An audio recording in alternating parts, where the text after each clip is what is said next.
ওসমান হাদিরা যেন যুগ যুগ ধরে এই দেশে এদেশে মাটিতে বেঁচে থাকে, এরকম মানুষের জন্য প্রচন্ড তৃষ্ণা এবং পিপাসা সমাজে আছে। কেউ তাদেরকে উদ্ধারে এগিয়ে আসবে, নেতৃত্ব দিবে, জীবন বাজি রাখবে। অনেক তরুণী তো আমাদের আছে। কজন তরুণ এরকম স্বপ্ন দেখেন? আমরা নামে মাত্র স্বাধীন হয়েছি, আমাদের চিন্তা চেতনায় আমরা স্বাধীন হয়ে উঠতে পারিনি। আমাদের এই সমাজটাতে যে অনাচার, অনিয়ম, আধিপত্যবাদের কাছে গোলামি করা, মাথা নত করা, এই জিনিসটা আমাদের দেশে দীর্ঘদিন থেকে হচ্ছে। আমাদের এখানে এখনো কান পাতলে চতুর্দিকে প্রতিটা ওয়াল থেকে মাজলুম মানুষদের কান্নার আওয়াজ শুনতে পাই আমরা। ইসলাম আমাদেরকে সবসময় সৎ কাজের আদেশ এবং অসৎ কাজে বাধা প্রদান করার কথা বলে, অন্যায় অনাচারের বিরুদ্ধে অবস্থান নিতে বলে। ইসলাম আমাদেরকে বলে সবসময় আমরা নিজের ব্যক্তি স্বার্থের ঊর্ধ্বে অন্যের কল্যাণ সাধনে নিজেকে নিয়োজিত করব। ইসলাম আমাদেরকে বলে আল্লাহর রাহে নিজের জীবনকে নজরানা হিসাবে পেশ করার জন্য স্বপ্ন আমরা লালন করব।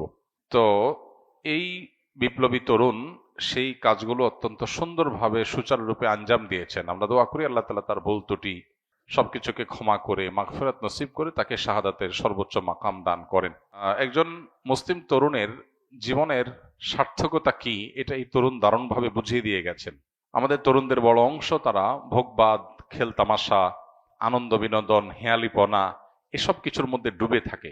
পশ্চিমারা আমাদের ধার, আমাদের স্পিরিট, আমাদের গতি, আমাদের পাওয়ার, আমাদের ইমানের শক্তি, এগুলো সবগুলোকে তারা ভোঁতা করে দেওয়ার পরিকল্পনা হাতে নিয়েছে। আমাদেরকে নারীতে, মাদকে, বিভিন্ন বিষয়ে তারা আসক্ত করে ফেলেছে এবং এই ভোগের মধ্যে জীবনযাপন করাটাই বা ক্যারিয়ার বা নিজের গণ্ডির সীমাবদ্ধ চিন্তার মধ্যে আবদ্ধ থাকাটাকেই জীবনের লক্ষ্য হিসাবে যেন আমরা বেশিরভাগ তরুণরা আমরা বানিয়ে নিয়েছি। তো এই গণ্ডি ভাঙতে পারা, ভয়কে জয় করতে পারা, মৃত্যুকে ওয়েলকাম করতে পারা, মৃত্যুর জন্য অপেক্ষা করতে পারা, এটা ইমানদারের চরিত্র। ওসমান হাদি তিনি যদি ইমানদার না হতেন, তিনি যদি মাদ্রাসা পড়ুয়া না হতেন, তিনি যদি তা মুসলমান পরিবারের আলেম পরিবারের সন্তান না হতেন, তার ভিতরে যদি দ্বীনি চেতনা না থাকতো, তিনি হয়তো তথাকথিত বিপ্লবী হতে পারতেন, কিন্তু মৃত্যুকে এতটা হাসি মুখে আলিঙ্গন করার এই শিক্ষা কোরআন হাদিস ছাড়ার কোথাও থেকে পাওয়ার কোনো সুযোগ নাই।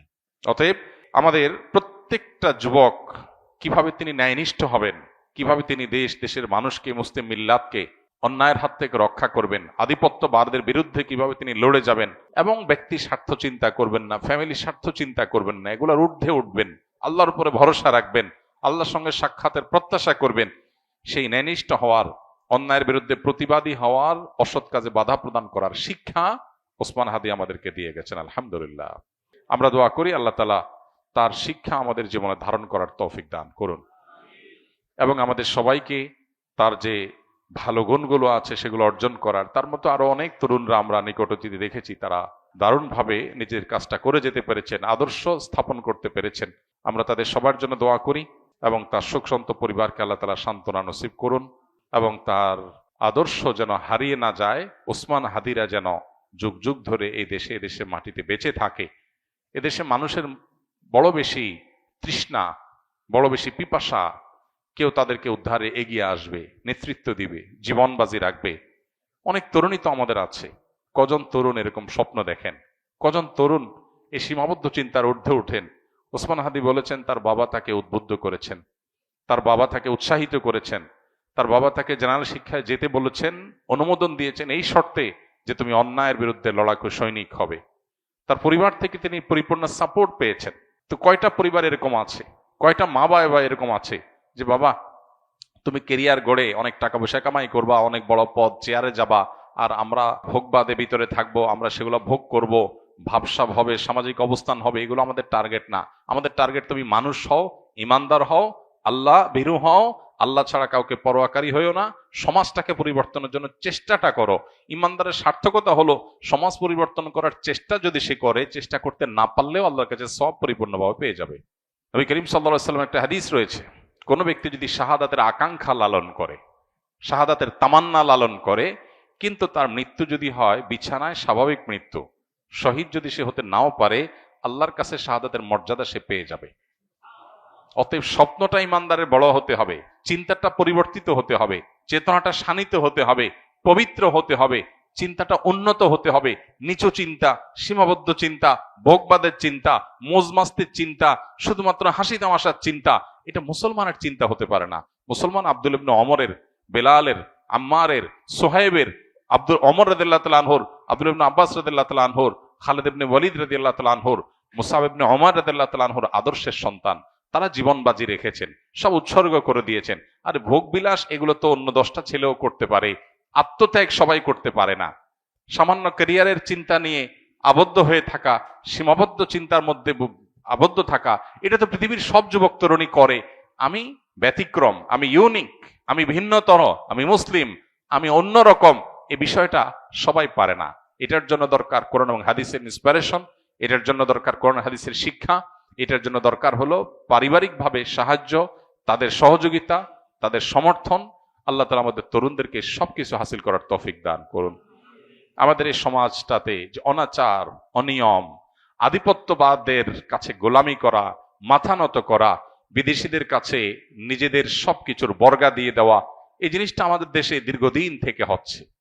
আমরা নামে মাত্র স্বাধীন হয়েছি, আমাদের চিন্তা চেতনায় আমরা স্বাধীন হয়ে উঠতে পারিনি।